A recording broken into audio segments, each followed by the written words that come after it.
Você já sentiu aquele arrepio súbito e irracional ao ver algo que é quase humano, mas não é? Pense em um robô com movimentos fluidos demais, ou um manequim realista em uma loja escura. Por uma fração de segundo, o cérebro o reconhece. Mas então, a quietude, o olhar vítreo, a textura lisa da pele, a familiaridade se transforma em repulsa. Cientistas chamam isso de Vale da Estranheza. Mas por que o seu próprio cérebro dispara um alarme de perigo mortal quando vê algo que é quase, mas não exatamente, um de nós? Será que esse desconforto é apenas uma falha na nossa percepção?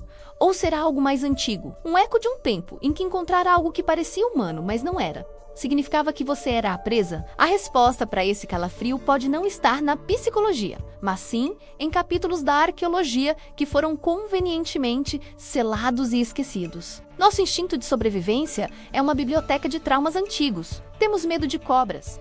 Mesmo que nunca tenhamos visto uma peçonhenta, nos arrepiamos no escuro, mesmo estando em um quarto seguro. São medos que garantiram que nossos antepassados chegassem ao dia seguinte. Mas o medo do quase-humano é diferente. É mais específico, mais íntimo. A evolução nos ensinou a temer predadores de outras espécies. Mas o que acontece quando o maior predador que sua espécie já enfrentou se parecia com você? Imagine um predador que não apenas tem a força de um urso, mas a inteligência para planejar, a habilidade para criar ferramentas e um apetite que não se satisfaz com frutas ou animais pequenos. Um predador que olha para você e vê não um igual, mas um recurso. Isso é o que alguns biólogos evolutivos chamam de predador específico da espécie. Uma criatura que se especializa em caçar a sua própria linhagem ou uma muito próxima. A existência de um predador assim deixaria uma cicatriz permanente no código genético dos sobreviventes. Um sistema de alerta que grita perigo não quando vê garras ou presas, mas quando vê uma proporção corporal errada, um movimento que não é natural, um rosto que é uma máscara da humanidade. Esse medo abstrato seria apenas uma teoria interessante, se não fosse pelas provas físicas que começaram a emergir da poeira de uma caverna esquecida. Em 1911, no deserto de Nevada, em uma área que os povos nativos evitavam por razões que eles só usavam sussurrar, um grupo de mineradores procurava por guano. Mas ao escavar a caverna Lovelock, eles encontraram algo muito mais antigo. Sob uma falsa camada de solo, compactada pelo tempo, eles se depararam com um cemitério que não deveria existir. Os esqueletos eram de proporções impossíveis. Alguns chegavam a quase 3 metros de altura, com fêmures que pareciam clavas de guerra e crânios que fariam um crânio humano normal parecer frágil, como o de uma criança. E em alguns crânios, um detalhe impossível, que desafiava a passagem dos séculos, mecas de um cabelo espesso, de um tom avermelhado que não pertencia à genética daquele continente. Para os mineradores, era um achado chocante e inexplicável. Mas quando os índios Paiute locais souberam, eles não demonstraram surpresa, apenas uma sombria confirmação. Suas lendas mais antigas falavam de uma guerra de extermínio contra uma raça de gigantes canibais de cabelos vermelhos que eles chamavam de Sitka. A lenda dizia que, após séculos de conflito, as tribos unidas encurralaram os últimos desses predadores exatamente naquela caverna, selando a entrada com uma muralha de fogo. De repente, o folclore se tornava um relatório forense, mas o que as lendas não contavam e os ossos revelavam era o quão perfeitamente projetadas para matar essas criaturas realmente eram. Ao analisar os relatos dos achados, os detalhes que emergem vão além do gigantismo. Eles pintam o retrato de um horror biológico. Começa pela boca. Inúmeros relatórios descrevem uma arquitetura bucal que a natureza não costuma criar. 2 fileiras de dentes, paralelas e impiedossas como os dentes de uma engrenagem projetada para triturar.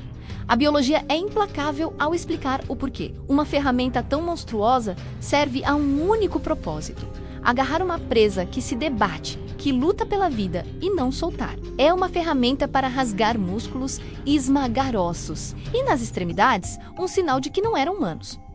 A polidactília, mãos e pés com 6 dedos totalmente funcionais. Um upgrade biológico para uma pegada mais firme. Um aperto letal. Esses não eram erros da natureza.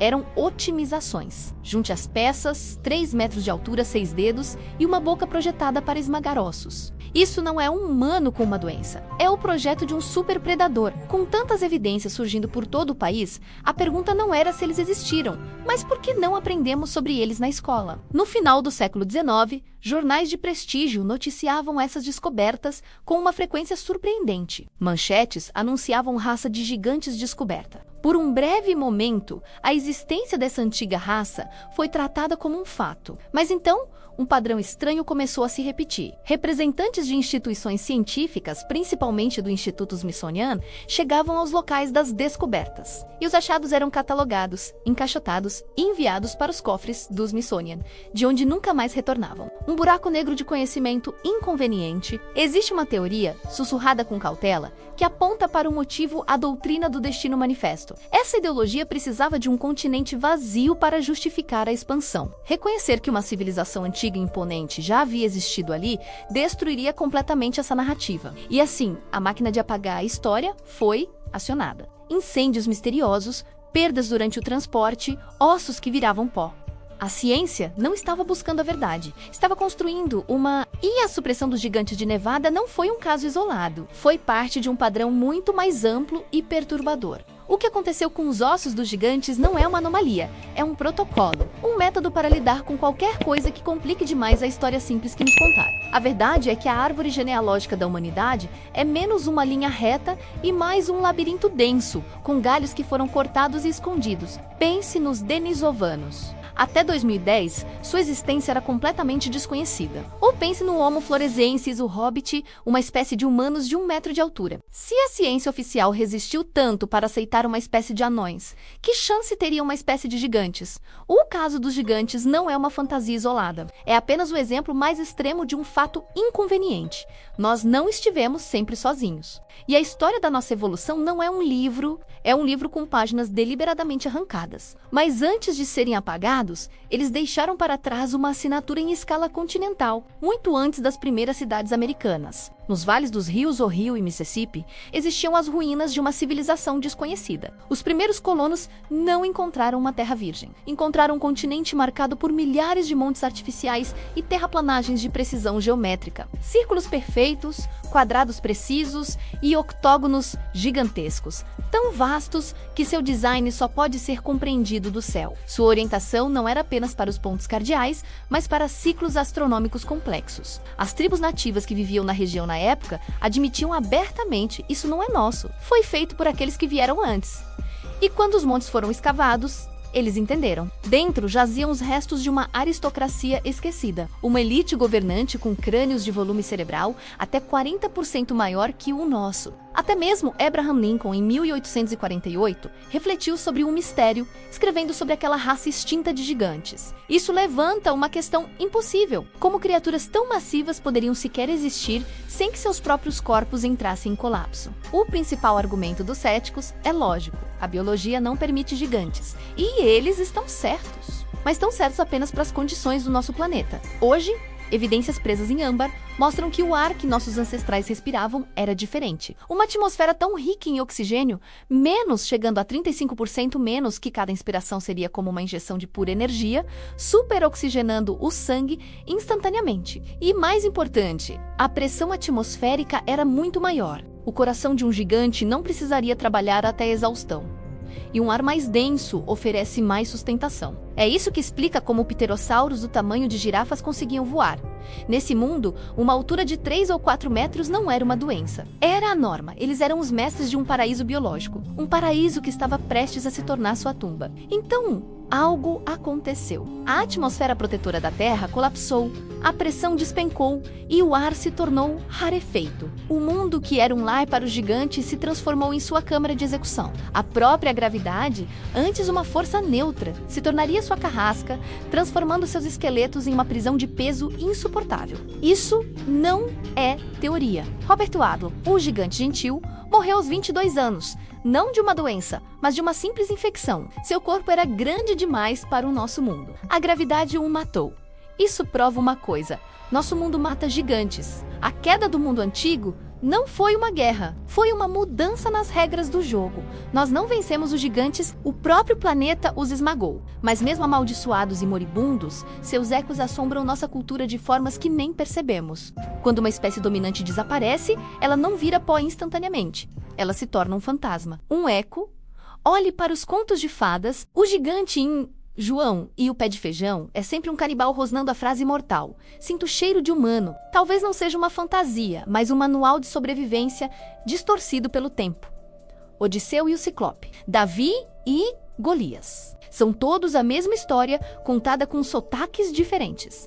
Mas os ecos não estão apenas nas palavras, estão nas pedras. Em Baalbek, no Líbano, há blocos de 1000 toneladas que a história oficial diz que os romanos moveram. Mas nenhum guindaste moderno consegue essa tal peso. A única explicação é que, para os construtores, aquele bloco de 1000 toneladas não era um monumento. Era apenas uma peça de construção, tão trivial quanto um tijolo em nossas mãos. Talvez estejamos apenas morando nas casas abandonadas deles. Fantasmas, ecos, memórias. Mas e se algo mais tangível tivesse sobrevivido? Por décadas, a história dos gigantes foi relegada a lendas. Até que, em 2002, no Afeganistão, a história deu uma guinada aterrorizante. Um relato vazado por militares descreve uma patrulha que encontrou a entrada de uma caverna. E o que saiu de lá não pertencia ao nosso tempo. A descrição parece arrancada de um texto antigo. Uma criatura de quase 4 metros de altura, cabelos ruivos, 6 dedos. A criatura atacou com uma lança, uma arma primitiva contra soldados do século XXI, e um deles caiu, perfurado. O gigante só foi derrubado por múltiplos tiros de uma arma de grosso calibre no rosto. O relato termina da mesma forma que as histórias do século XIX. O corpo foi rapidamente transportado e desapareceu.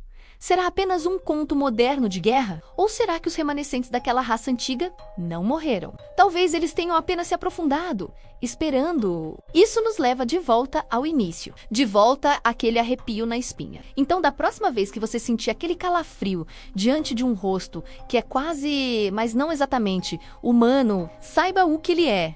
Não é uma falha, é o mais antigo sistema de alarme do mundo. Nós olhamos no espelho e vemos o ápice da evolução. Mas talvez nossa maior vitória não tenha sido a inteligência.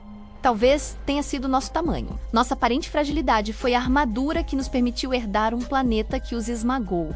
Isso levanta uma última e inquietante questão. Se uma raça inteira de predadores quase humanos pôde ser varrida da história, o que mais foi apagado? E aquele medo primordial que carregamos em nosso DNA, ele é apenas a memória de uma guerra que vencemos? Ou é um aviso de que a extinção deles foi apenas um longo sono? Em algum lugar sob nossos pés, eles estão começando a despertar? Se essa história proibida mexeu com as suas certezas, inscreva-se no canal e ative as notificações. Cada like nos ajuda a desenterrar mais segredos. Deixe nos comentários a sua teoria. Acha que eles ainda existem? Sugerimos investigar a seguir os segredos enterrados sob o gelo da Antártida. Até a próxima curiosidade.